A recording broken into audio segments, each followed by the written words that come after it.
BizBeat, the insight you need. I'm Zhuzhu. March 15th marks the 12th anniversary of the Syrian conflict.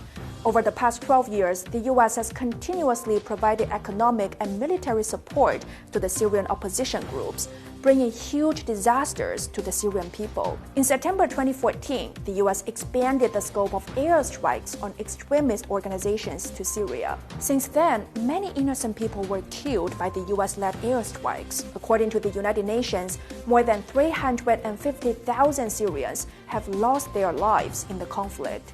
Those who survived also suffer. Syria's food crisis is getting worse due to years of war and illegal sanctions imposed by the U.S. More people are in hunger, and food prices are soaring. According to the World Food Program under the United Nations, after 11 years of unrest, about 12.4 million people in Syria were in a state of food insecurity in 2022, accounting for 60% of the total population. That also marks an increase of 4.5 million people from 2021, hitting a record high. In March last year, the country's food prices also reached the highest level since 2013. According to the Syrian Arab News Agency, the U.S. military has frequently stolen a large number of Syrian wheat for profit in recent years. What's worse, in 2021, the U.S. distributed 3,000 tons of wheat seeds to farmers in the northeast of Syria. But the Syrian Agricultural Department found that 40% of the seeds contained nematode disease, which could cause great harm to the local agricultural production.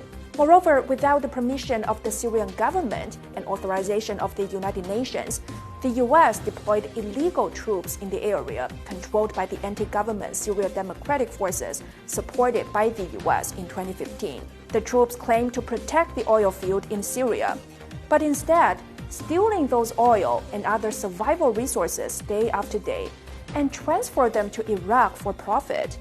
Some of the profits were used to support the Syrian rebels. The U.S. has also tightened its economic sanctions against Syria.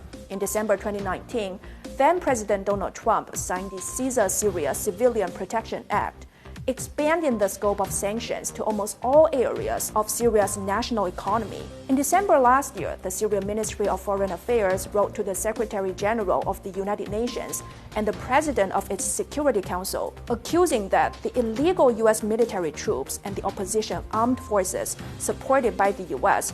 has continuously stolen Syrian oil and other resources and destroyed Syrian infrastructure. These caused Syria direct economic losses of about $26 billion and indirect economic losses of $86 billion. In the past 12 years, the U.S. has pushed the previously peaceful and prosperous Middle East country into the abyss of disaster. The U.S. government claimed that it is anti-terrorist, but it is a supporter of terrorism.